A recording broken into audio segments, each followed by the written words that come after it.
Primero que todo, oficialmente gracias a Alicia por sumarse a esto. Para nosotros es un placer compartir este rato con ella y gracias a todos los compañeros, las compañeras que hoy están participando. Esto surge como a partir de las últimas resoluciones que fueron llegando y el cambio en las cuestiones de acreditación de los seminarios y de los talleres, que pensamos en convocar a alguien que pudiera darnos una mano en esto de poder pensar estos formatos como oportunidades para nuestros estudiantes.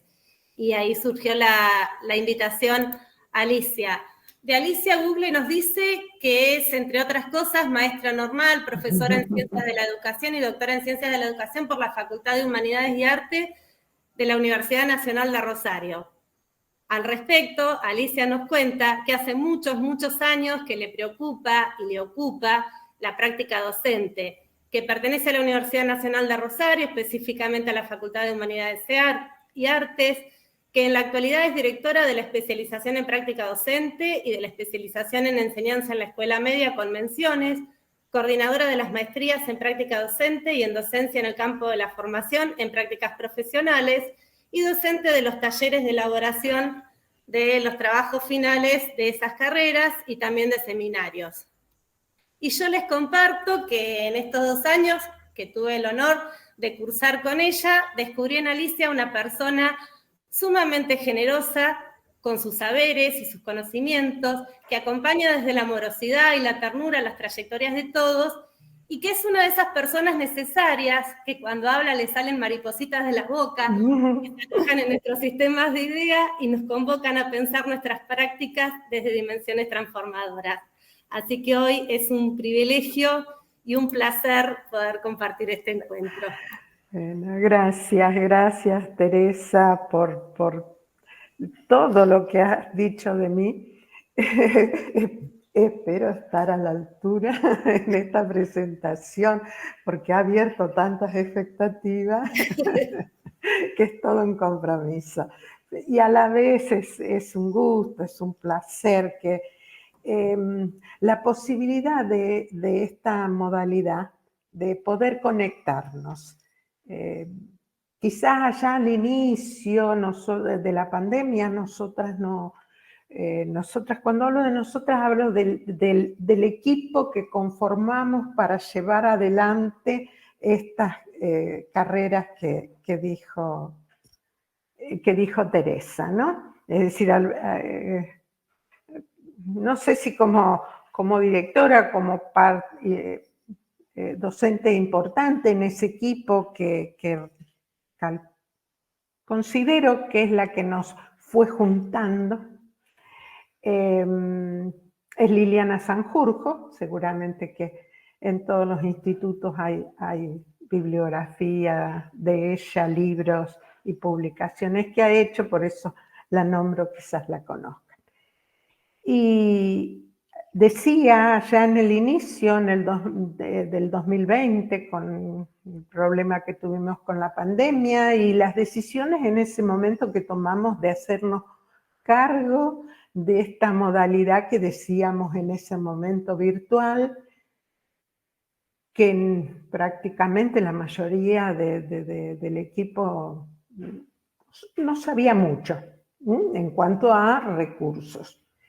Lo que sí desde el inicio tuvimos claro que más allá que es otro formato, pero siempre pensamos que esos principios, esas concepciones que tenemos acerca del campo de la didáctica, de la concepción de conocimiento, eso fue lo que nos fue como señalando, marcando el camino. Buenas tardes, Antonio. Nos fue señalando el camino y realmente ahora ya unos cuantos años transcurridos, es como que encontramos a esta forma muy, muy positiva, justamente por esto, es decir, cómo nos podemos juntar fácilmente, ¿no? Y cómo más allá de la pantalla, porque en general se dice, sí, pero encontramos en pantalla es muy frío, estamos viendo que no, que no es tan así, sino es una posibilidad de seguir compartiendo conocimientos, de seguir compartiendo experiencia, que es muy, muy, muy fructífero. Y esto que a lo mejor decía antes Teresa, es decir, a ver, creo que desde que me inicio en la docencia y en la docencia primaria me inicié trabajando, creo que es decir, no puede haber conocimiento si no lo compartimos. Es decir, si el conocimiento no se comparte, si no compartimos experiencia y aquello que hacemos, es como que el conocimiento queda muy, muy encerradito y sirve solo para algunos. Y eso no nos lleva a ningún punto a los docentes. Al contrario, es decir, como docentes tenemos esta concepción del compartir con otros, ¿no? Bien, lo que voy a hacer es empezar a compartir el Power que armé con la colaboración de Teresa, a partir de lo que Teresa me fue diciendo alrededor de esto que dice, de las resoluciones y de esas posibilidades de empezar a pensar en otros espacios curriculares que no sean esos que conocemos y que venimos desarrollando desde hace mucho tiempo, ¿no? Por eso, a ver, bueno, compartí algo que no corresponde. A ver, eso que recién lo abrí, acá, ahí está, ahí está. Bien, si se ve, ahí está, comprobé que se ve. Bien, esto lo vamos a pasar. Bien, es decir, esto sería acerca de lo que voy a compartir, es decir, de los espacios curriculares y las prácticas, ¿no? Pensándolas desde esa escritura, ese armado, esa propuesta que hacemos con los proyectos o como los llamemos, planes de cátedra, planes de estudios, el programa, ¿sí? Es decir, yo voy a hablar del proyecto, pero el proyecto incluyo todas estas otras formas de llamarlo. Y esto es lo que voy a tratar de en no mucho tiempo, así podemos charlar bastante, abordar. Es decir, esto de que se entiende por un programa, por un proyecto. Es decir, a veces cuando decimos programa, da la sensación de que, a ver, es esto que presentamos acá y muy cerradito. Cuando uno dice proyecto, es que la misma palabra está diciendo, a ver, es algo que va a ir más allá. Y hay una estudiosa del currículum, del campo del currículum, que es brasileña, y que hace ya mucho tiempo que viene hablando de esto de la promesa. Es decir, cómo este proyecto, ese programa, ese plan de estudio puede transformarse en una promesa y que está pensada por lo que va a venir, ¿no? Es interesante empezar a ubicarnos en ese lugar. Y entonces sí, vamos a hablar de espacios curriculares y de prácticas. Y me pareció interesante esta cita de Dewey y pensar que Dewey la dijo allá hace tiempo y muchísimo tiempo. Dice, hacemos algo a la cosa y después ella nos hace algo a la vez. Y digo, qué interesante sería que esta cosa que nosotros podemos hacer en el momento en que proyectamos, en el momento que escribimos el proyecto, para que eso después nos devuelva, ¿no? Es decir, que veamos qué sucede con esto que en un primer momento solo pensamos y escribimos.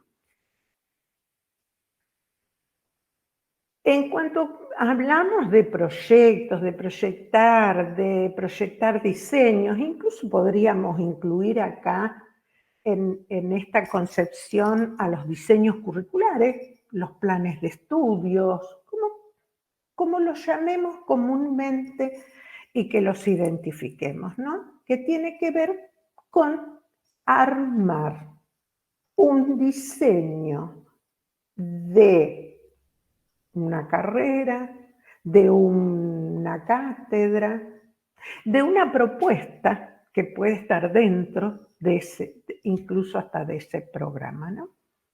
Es decir, cuando hablamos de proyectos, de diseños, estamos hablando de una construcción. No vamos a hablar de algo dado, sino que de una construcción.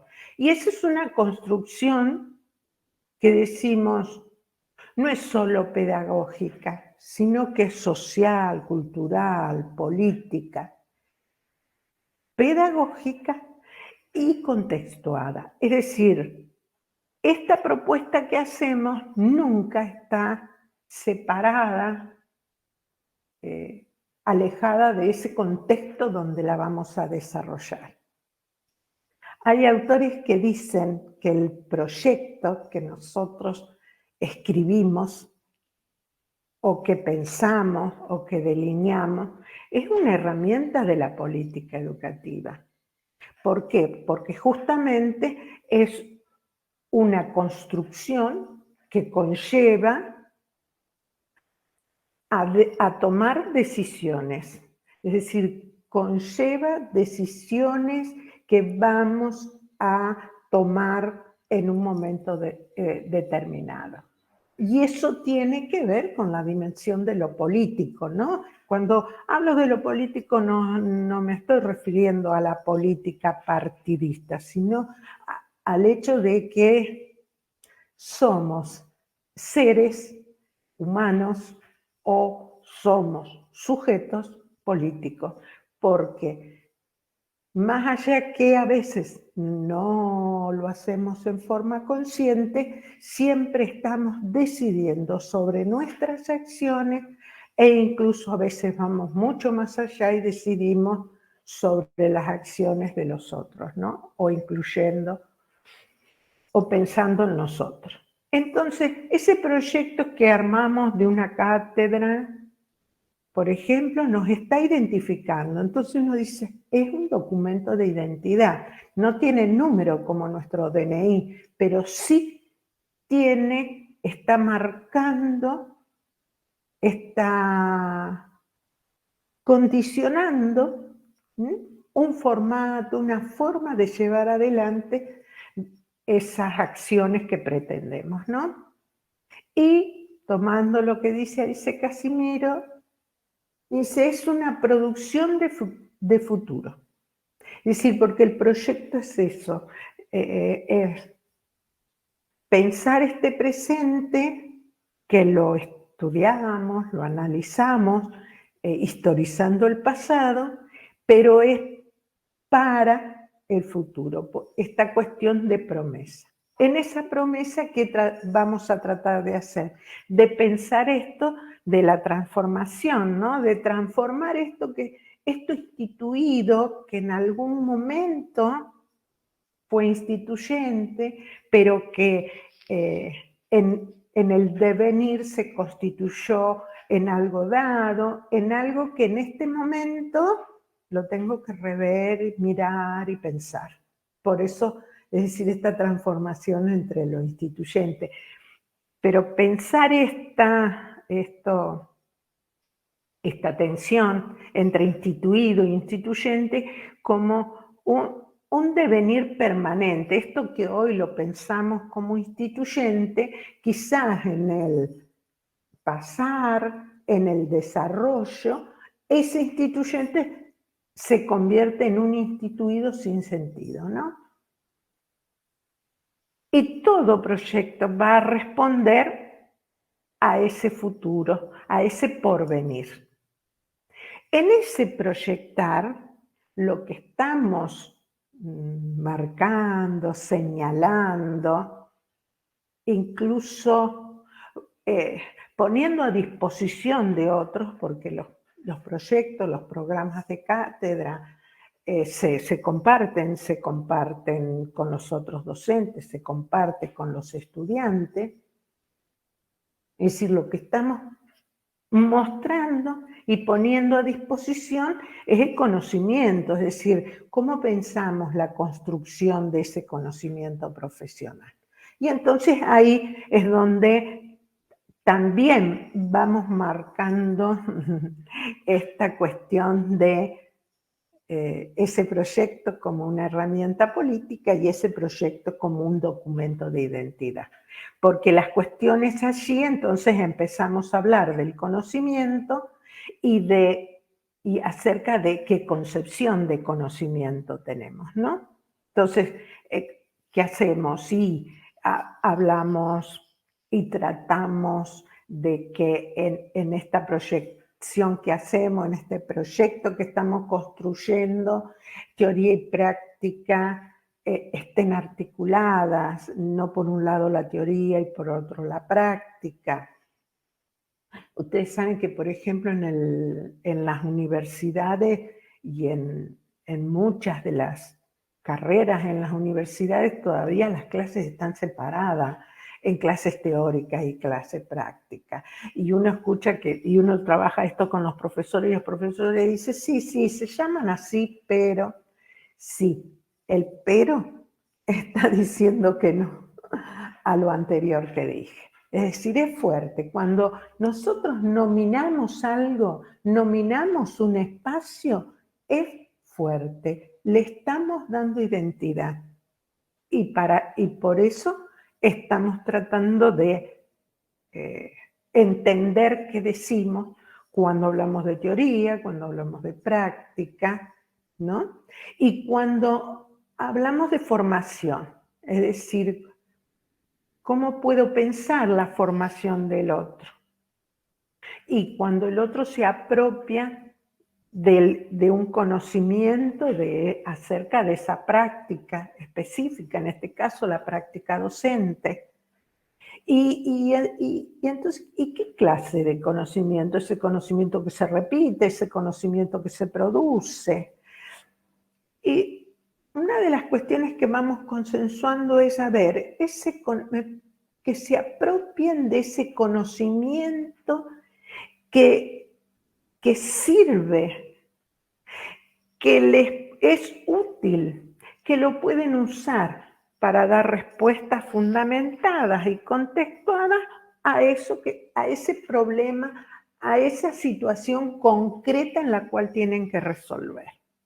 Es decir, pensar que nuestros estudiantes en la formación docente puedan apropiarse de un conocimiento con el cual puedan dar respuestas a ese problema, a esa situación, a esa necesidad de enseñar algo, ¿no? Que es para lo cual formamos a los estudiantes.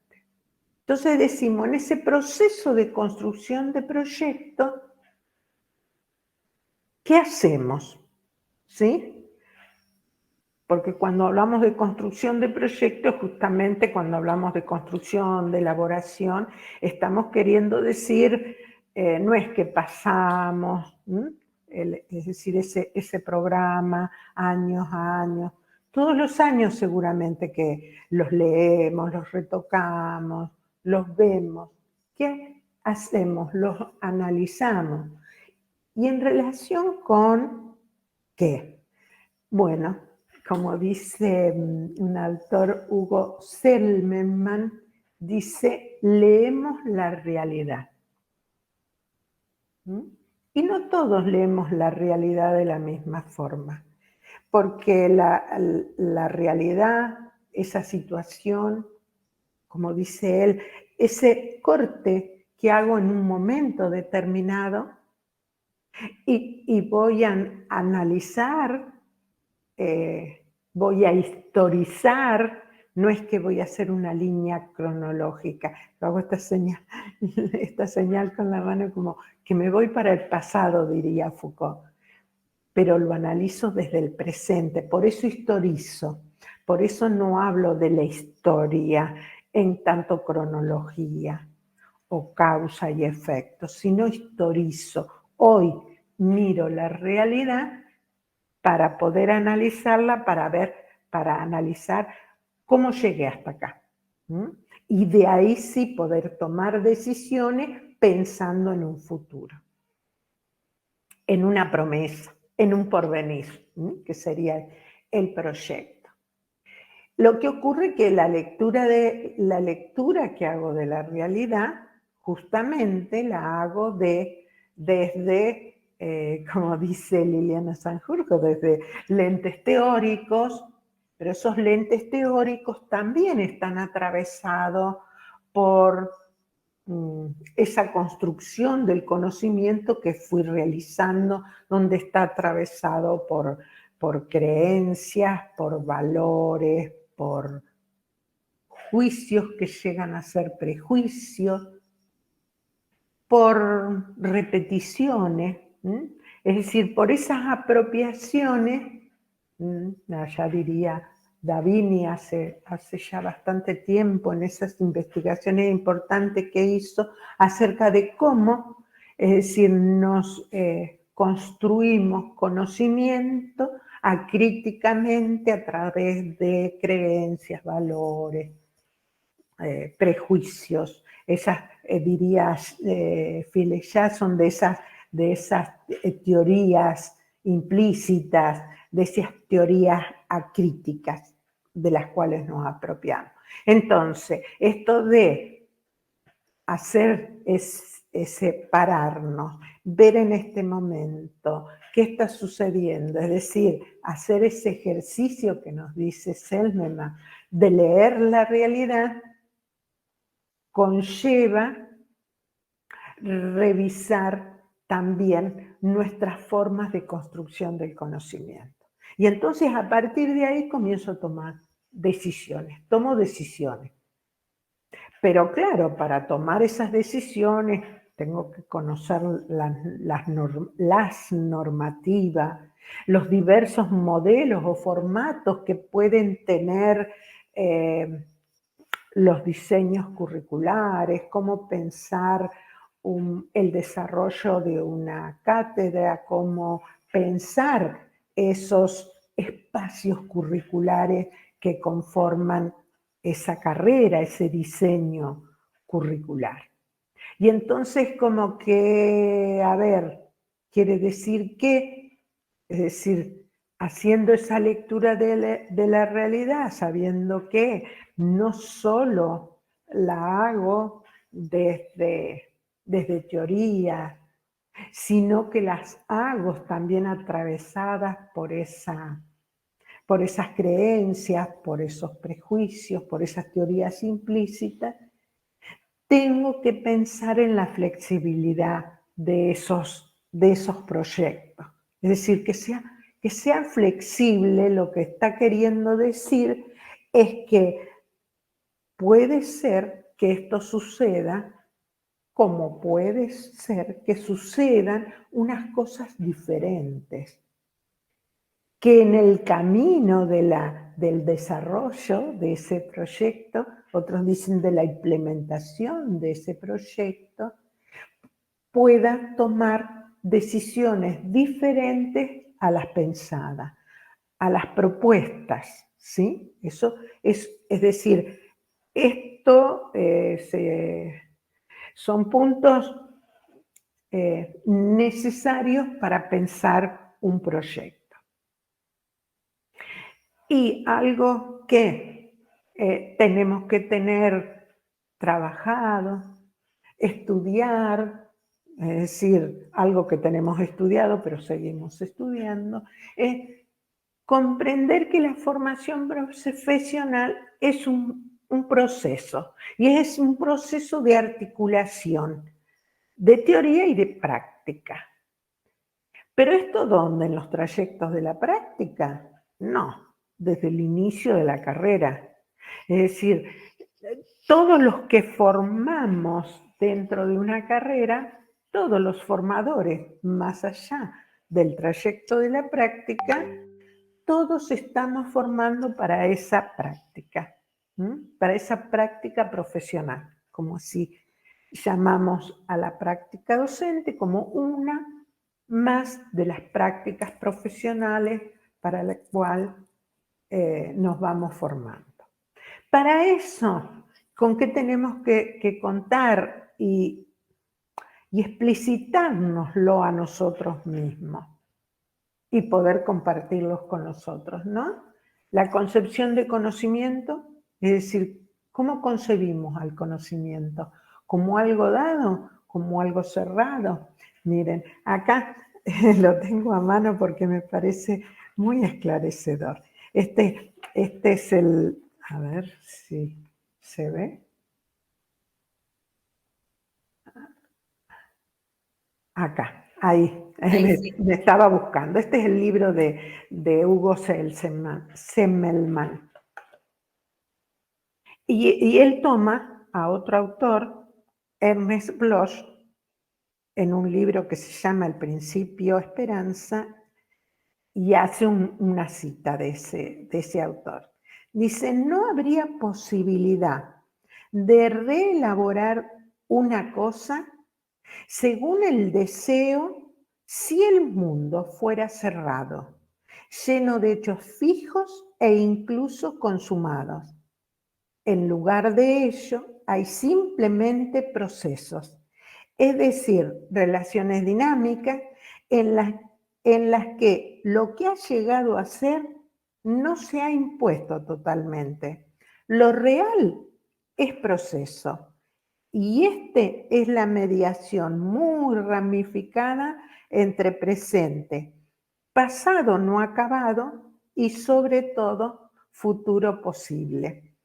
Y después él, cuando el autor, Semmelmann, desarrolla esta cita en el libro, dice esto de poder construir conocimiento para hacer posible ese futuro, ¿no? Es sumamente interesante, es algo que lo tenemos que seguir trabajando y mucho, la concepción de conocimiento, es decir, porque, a ver, convengamos que estamos atravesados, a ver, para decirlo ampliamente, por un mundo aún positivista.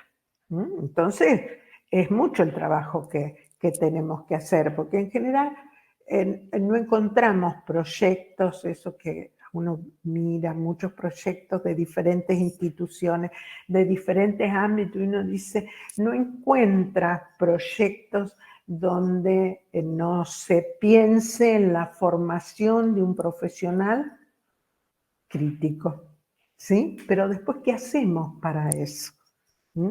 Entonces, esto nos lo tenemos que replantear permanentemente. ¿Qué concepción de conocimiento tenemos? ¿Qué sujeto es el que aprende? Entonces, nosotros que somos los responsables de la enseñanza, ¿qué concepción de enseñanza tenemos? Es decir, a ver, uno piensa en un proyecto y hacer este recorrido parecería como que es mucho lo que tenemos que hacer, pero realmente hacemos esto, aunque no lo hagamos en forma consciente. Entonces, ya que hacemos ese proceso, lo bueno es visibilizarlo y visibilizárnoslo a nosotros mismos para empezar a entender. Entonces, a partir de esto, ¿qué que fui diciendo, decimos, bueno, los formatos, las decisiones, la lectura de la realidad, el armar el proyecto, uno puede pensarlo desde diversos enfoques. En general, nosotras tomamos estos tres enfoques que decimos derivan de la propuesta que hace Habermas en su libro el interés del conocimiento. Es decir, ¿qué interés tiene el conocimiento? Un interés tecnocrático, es decir, solo saber hacer y no importa explicarme cómo, por qué lo hago, para qué lo hago.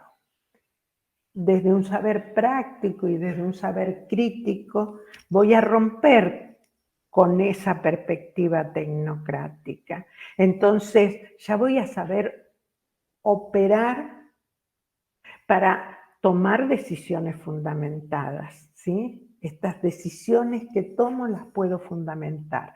Hago esto para esto y lo hago de esta forma porque eso produce, es decir, poder empezar a fundamentar lo que hago hace que ese saber, que esa construcción del conocimiento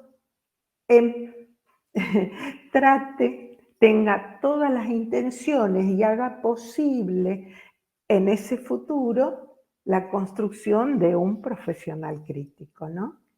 Y decimos, este saber crítico es tomar decisiones fundamentadas que llevan a acciones emancipadoras, diría Habermas. Tranquilamente nosotros podemos decir, bueno, nos ubicamos en ese lugar de las transformaciones de lo instituido hacia lo instituyente, ¿no? Es decir, es interesante cuando decimos a ver qué concepción de conocimiento sostenemos en un determinado momento, ¿no? Es interesante poder dar cuenta de ese saber, ¿no? Fíjense que, como vengo diciendo, hablamos de proyecto, hablamos de programa, eso incluye una promesa, eso incluye una escritura, una forma de escritura. Y decimos una escritura conjetural. ¿Por qué? Porque es algo que estamos pensando para después, para ese porvenir, ¿sí? Entonces, en ese pensar, ese proyecto, en armarlo, en elaborarlo, en escribirlo, en ese proceso de ir leyendo, ¿no? Diferentes textos, diferentes autores, trabajos que sé que otros hacen y miro otros proyectos porque eso es ir buscando y leyendo, ¿no? Es decir, en ese armado lo que sí voy a tener esto que distinguir, ¿no? Entre lo que pienso, entre lo que digo que voy a hacer. Pero a ver, tengo que ser consciente de esos escenarios posibles, de eso que sea realizable, es decir, tengo que hacer esa distinción entre lo pensado, ese contexto y lo realizable. Pero para trabajar esa distinción y que esa distinción esté incluida en el proyecto, necesito ser flexible. Esa flexibilidad de los proyectos, de los diseños curriculares. Para hacer un plan de estudio, para hacer un proyecto de una cátedra, necesito conocer el plan de estudio. Es decir, saber en qué lugar está ubicado ese espacio curricular dentro de ese plan de estudio, dentro de ese diseño curricular, dentro de esa carrera. espacio curricular estoy dentro de esa carrera. Esto es sumamente necesario. No puedo pensar en un programa, en un proyecto de un espacio curricular si desconozco ese diseño curricular que tiene fundamentación, que tiene una estructura curricular, incluso que trabaja cerca de cada espacio. En general, los planes de estudio están armados de esa forma. Y otra vez, es decir, tengo que volver sobre qué concepción de conocimiento tengo, de sujeto, de aprendizaje, de enseñanza. Diría una autora Arnaiz, Lores Arnaiz, ella dice, revisar esos supuestos básicos subyacentes. Es decir, está diciendo de otra forma esto que decíamos antes. Cuando trabajo acerca de la concepción de conocimiento, tengo que revisar qué supuestos tengo alrededor de esto. ¿Qué concepción tengo de este sujeto que va a aprender? De este sujeto al que le tengo que enseñar, ¿sí? Es decir, ¿qué supuestos? Y ella dice básicos, ¿por qué? Porque atraviesa la mirada de cada uno de nosotros. Subyacentes son esos supuestos básicos que están como escondidos, para decirlo de una forma, que están como escondidos, están debajo de. Y eso es lo que tenemos que empezar a visibilizar, a hacerlo visible. Y cuando compartimos con otros nuestros juicios, nuestro fundamento, hay otro autor, Liebman, que dice, esos juicios, o sea, esos fundamentos que compartimos con otro y tratamos de ver que el otro, a ver si vaya entendiendo lo que yo entiendo, esos juicios se van haciendo críticos, dice él. Esos son juicios críticos, porque se van profundizando.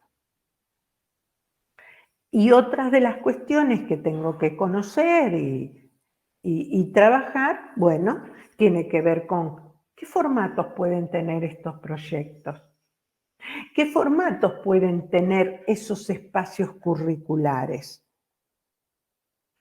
¿Voy a trabajar con objetivos? Es decir, ¿esto qué pretendemos que el estudiante logre? O a veces digo, parto de mis propuestas para el logro de, ¿sí? Los contenidos, ¿qué contenidos voy a seleccionar? Eso es sumamente importante. Los contenidos no están dados, no están dichos. Es decir, los planes de estudio, los diseños curriculares orientan los contenidos a enseñar. Pero yo, ¿qué formato les voy a dar a esos contenidos? ¿Cómo los voy a relacionar? ¿Cómo los voy a entretejer? ¿Cómo voy a ensamblar esos contenidos para no fragmentarlos? ¿Sí? Y entonces allí estoy mostrando, estoy manifestando una forma de entender a esos contenidos que tengo que enseñar. Tengo que saber acerca de formas de enseñanza, es decir, bueno, ¿cómo voy a enseñar? Y por ahí lo hacemos fácil y decimos, bueno, lo voy a hacer como se hace siempre, ¿así? ¿Y cómo es como se hace siempre? Y lo voy a hacer de la forma más adecuada, ¿sí? ¿Y cómo es la forma más adecuada? Es decir, todas estas cuestiones son cuestiones que tenemos que ir revisando.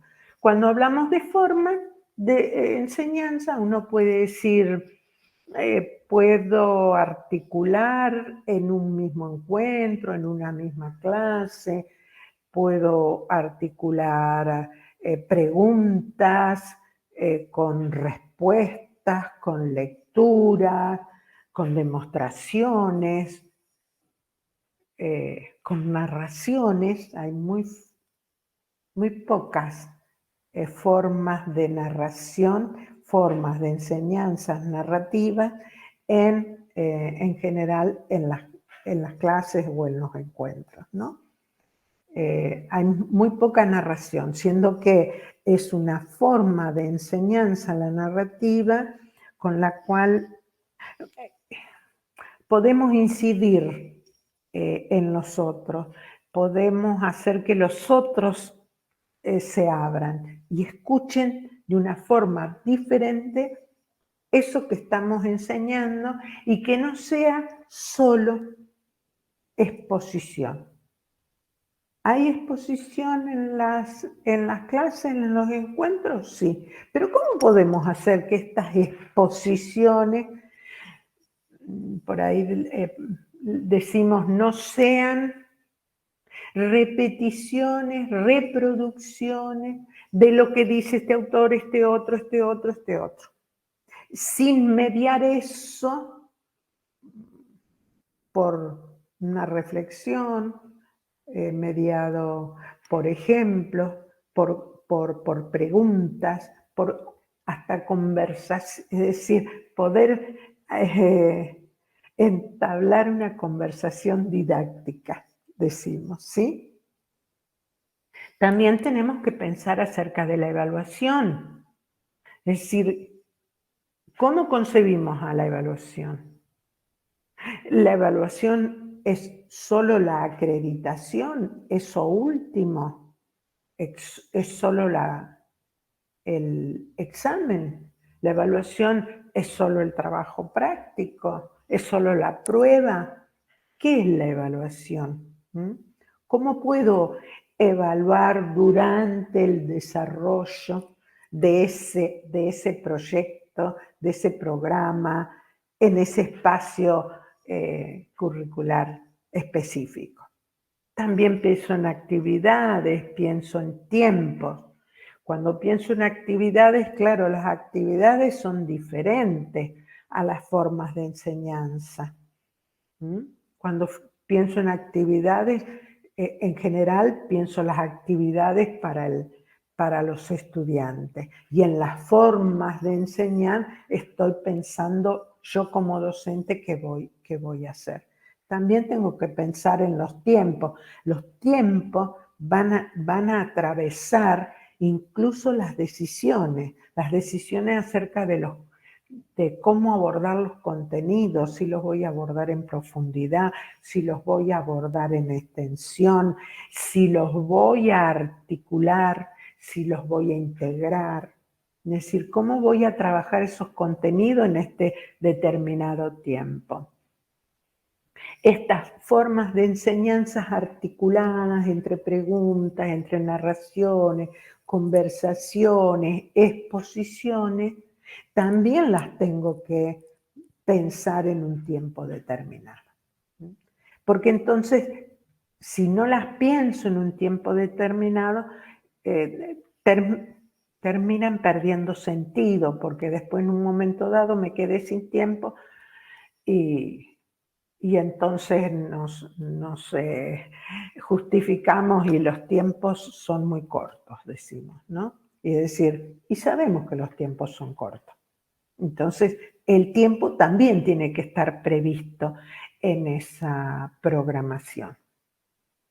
Esto es solo como para mostrarlo. Esta es la fortaleza en los institutos de formación docente. Que los institutos de formación docente desde hace 2 décadas, ahora ya podemos decir, desde hace 2 décadas, que se ha comenzado a trabajar con estos diseños curriculares basados en campos y en trayectos.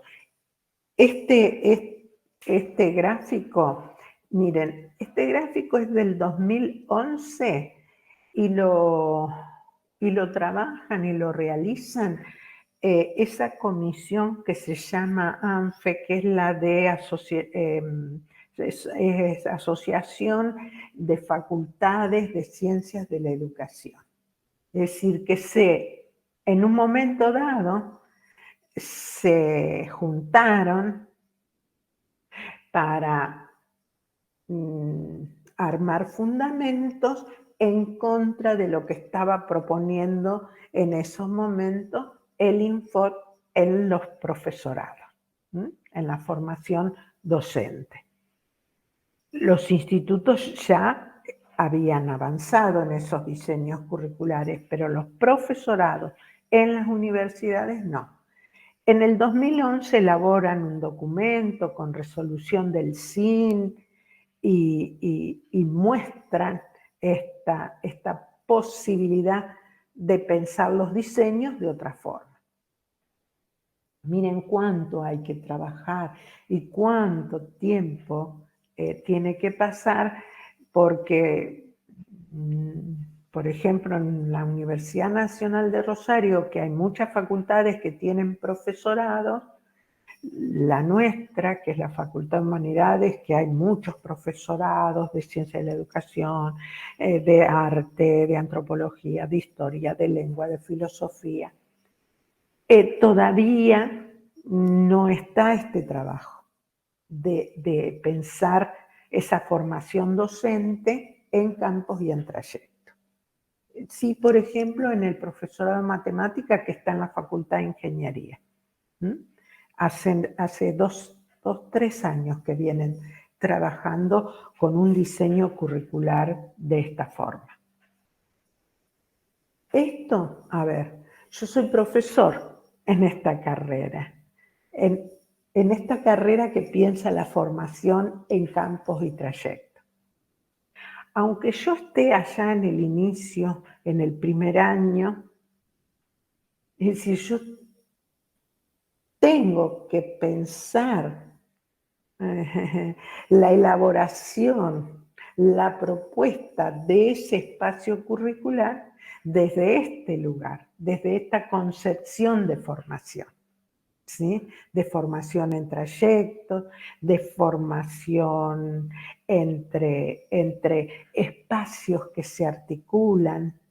Entonces, son cuestiones interesantes también que sucede al interior de los institutos de formación docente, en tanto, a ver, están escritos, están dichas.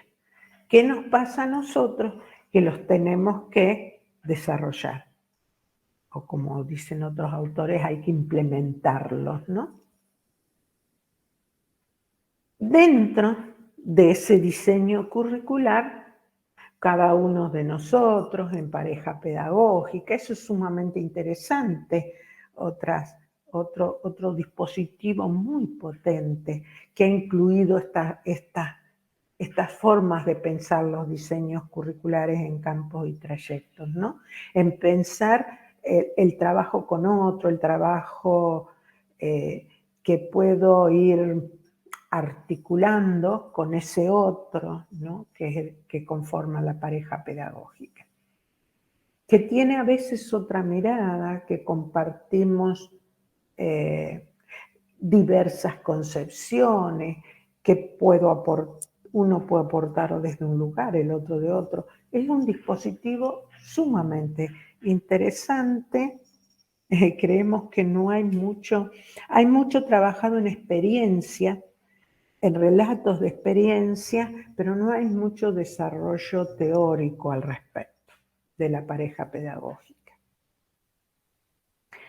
Y algo que decimos, qué importante es que en los diseños curriculares, que en los planes de estudio, esos espacios curriculares estén con nombre, tengan nombre y no solo un número. Y esto se ve mucho, en muchísimas carreras aparece AG 1.23, ¿sí? Con números. El nombre le da una identidad. Están Cuando uno nombra algo, lo está nominando, le está dando esa fuerza que tiene ese espacio. Entonces, como nominemos a los espacios curriculares, también estamos diciendo que les estamos poniendo contenido, significado. Y entonces decimos, bueno, podemos seguir pensando en asignaturas, materias o disciplinas, que el pensar asignaturas, materias o disciplinas tiene que ver con un formato del trabajo del contenido, tiene que ver con un formato de pensar la evaluación y con un formato de pensar la acreditación. Quizás sea el formato más conocido por todos e incluso más interiorizado por todos. Pero esos espacios curriculares pueden ser nominados seminarios, o talleres, o ateneos, o laboratorios. Esto me está diciendo, pero entonces hay otros formatos, hay otras formas de llamar, de nominar a esos espacios curriculares. Sí, y son nominaciones que hacen que esos espacios sean diferentes. Y entonces decimos, ¿a qué nos referimos cuando hablamos de seminario? Cuando hablamos de seminario es necesario que ese seminario tenga una fundamentación. Es decir, este seminario que va a trabajar contenidos articulados, contenidos relacionados, contenidos integrados, que puede trabajar contenidos que ya fueron desarrollados en alguna asignatura, en alguna materia o disciplina, y los puedo trabajar relacionado con otros contenidos. Entonces quiere decir que hay otra forma de presentar el contenido. Además, el seminario implica, ¿sí?, un desarrollo teórico, ¿sí? Pero ese desarrollo teórico no solo está a cargo del docente, es decir, también los estudiantes se hacen cargo del desarrollo teórico. ¿Qué quiero decir con esto? Quiero decir que, hoy una pareja pedagógica armada entre los estudiantes van a desarrollar tal y tal temática. Para eso, sí necesitan acompañamiento, orientación del docente en cuanto a qué bibliografía leer, a qué propuestas hacer, a ver cómo.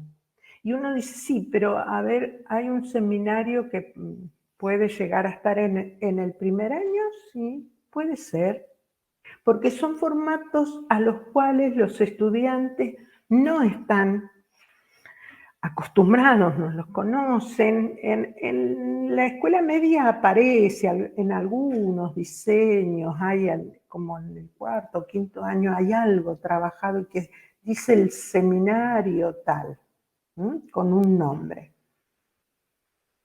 Pero, es decir, lo que tenemos que ver es cómo lo trabajar. Entonces, ¿cómo este espacio puede ser un espacio, el seminario, donde la evaluación tiene que ser pensada y muy pensada? En tanto, si unos desarrollaron clases teóricas, otros escribieron, la producción de trabajos escritos, de escrituras, miren, no digo trabajos prácticos, de escritura, escrituras de relato, escrituras, miren, como para ir enlazando, es decir, uno podría, entonces, una pareja pedagógica de estudiantes desarrolla esta temática dentro del seminario y tiene que retomar contenidos que fueron desarrollados en otra espacio para articularlos con estos otros. Los otros estudiantes participan, pero hay otros de esos estudiantes que participan que pueden escribir acerca de ese desarrollo teórico. Entonces, ¿qué hace? Escribe, no dice en profundidad. ¿Por qué? Porque no solo va a tomar lo que hizo esa pareja pedagógica al desarrollar el contenido, sino que puede ir a buscar en este otro texto. Eso se va evaluando. Es decir, a ver, eso pasa a ser parte de la acreditación de ese espacio curricular. No es que eso, bien la participación, bien el desarrollo, pero después tiene que dar cuenta en un examen, en un cierre, en una acreditación, en un escrito final, que es cierto que aprobó eso, ¿no? Como si eso que van haciendo los estudiantes no fuera parte de dar cuenta de qué estoy estudiando y de eso que estudio, que pude ir aprendiendo. Es decir, acá la concepción de educación tengo que replanteármela, tengo que volver a revisar cuando digo una evaluación de proceso, cuando digo una evaluación que tiene un cierre en ese momento que le pienso como la acreditación, pero si pienso en acreditación, estoy pensando que ese proceso evaluativo, tuvo cierres que acreditaron.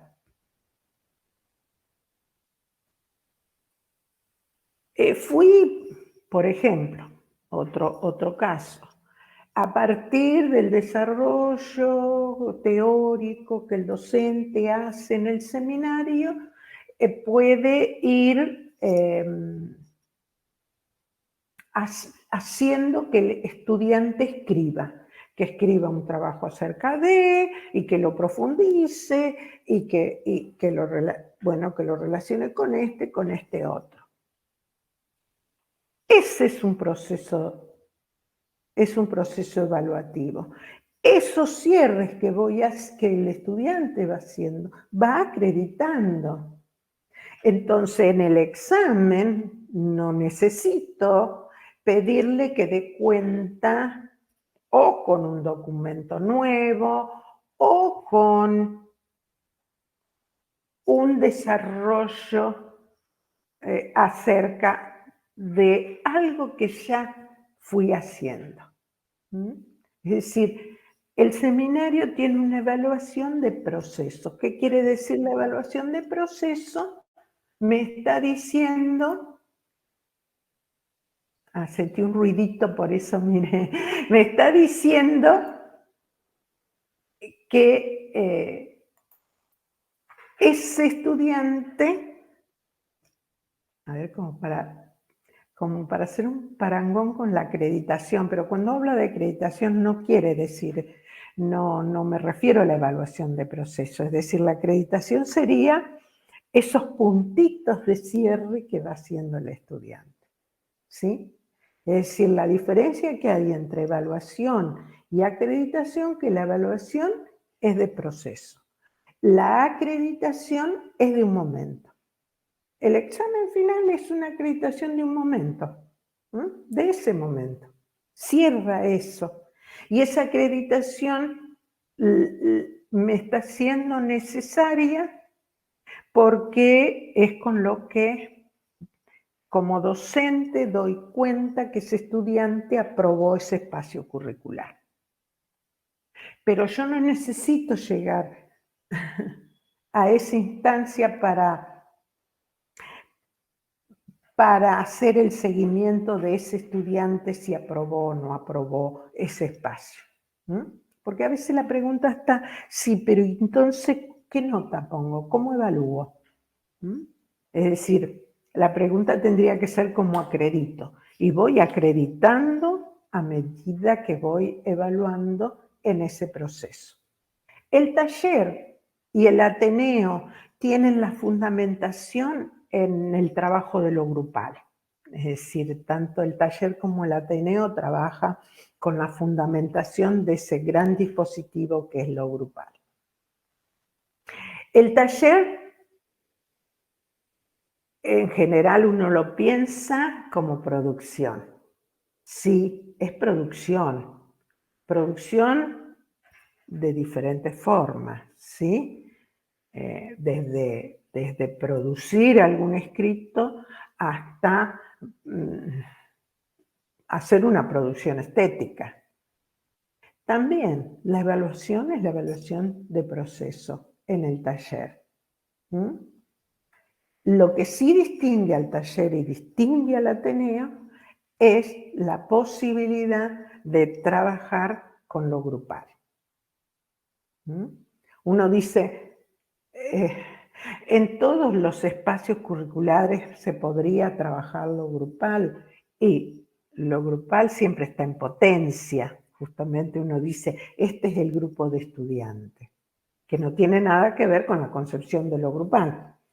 Pero todo grupo de estudiantes que están dentro de un espacio curricular, son en potencia un dispositivo de lo grupal. Y el Ateneo, o sea, el taller funciona diferente en cuanto a su propuesta conceptual, en tanto, es decir, es un dispositivo de lo grupal, trabaja con lo grupal.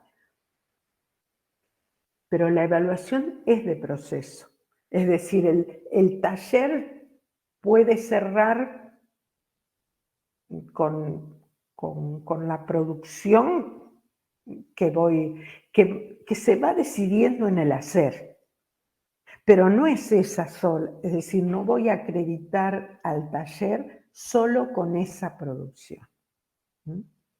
Y el Ateneo, que también se basa en el trabajo con lo grupal, es diferente en tanto que en el Ateneo se trabaja con casos.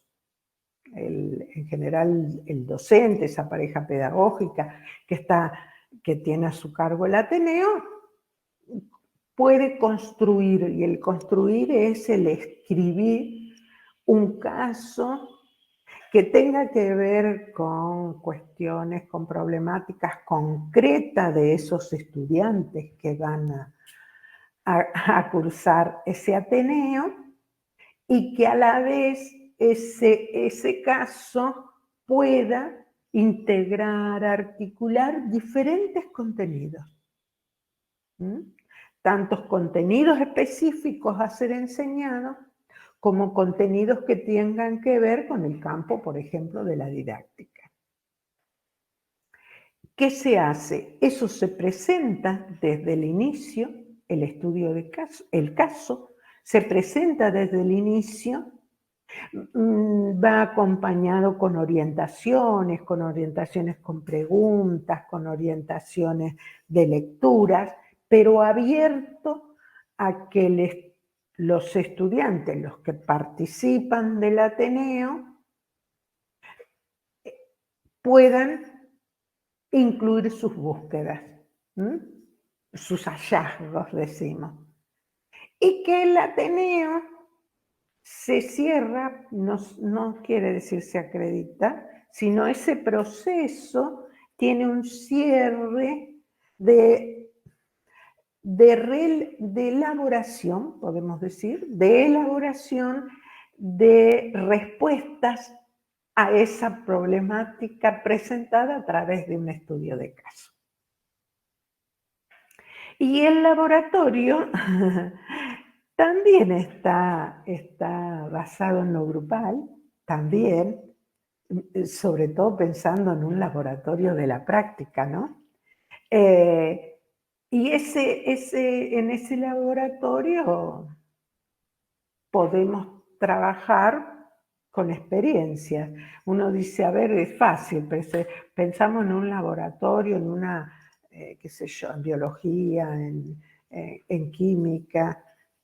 Bueno, a ver, pensemos en un laboratorio de en ese trayecto de la práctica.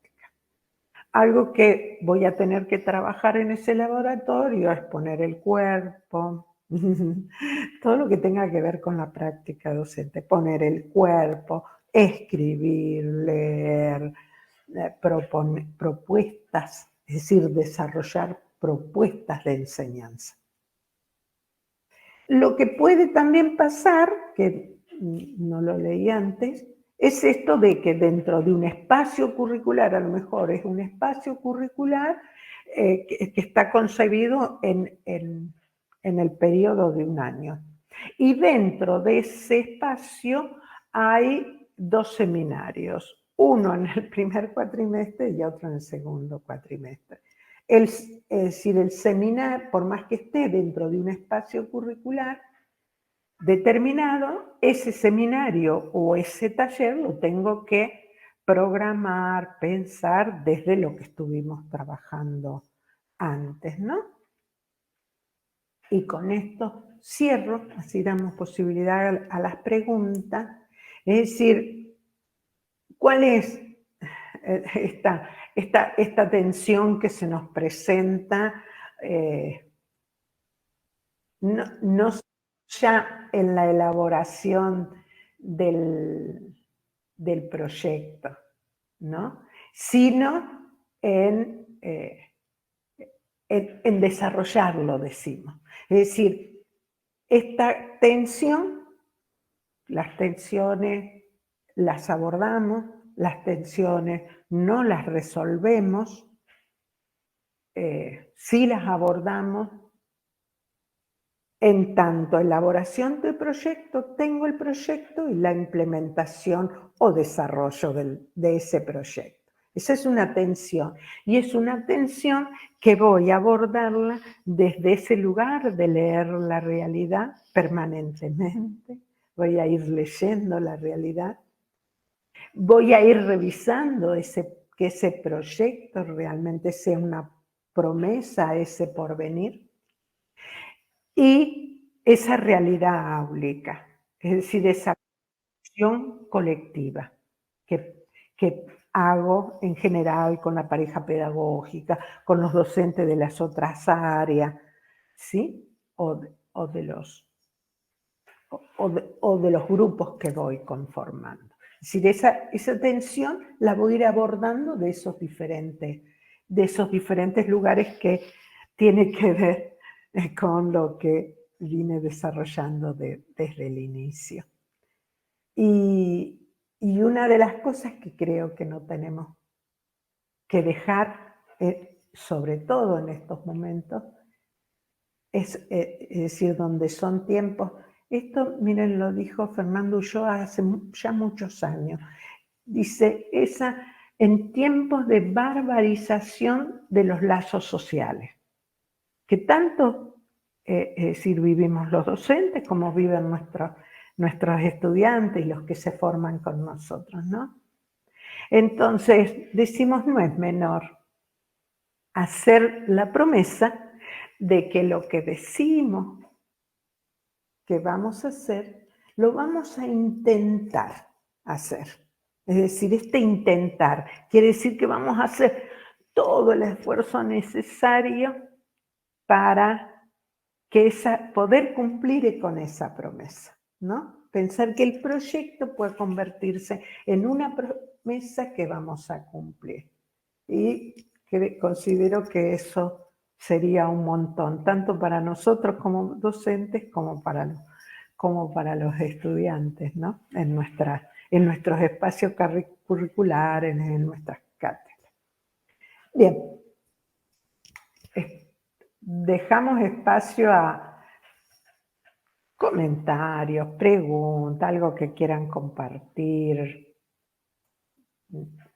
Por ahí uno dice, preguntas y bueno, no es necesario que sean preguntas puntuales, sino eh, comentarios, compartir experiencia o qué les desató esto que estoy desarrollando.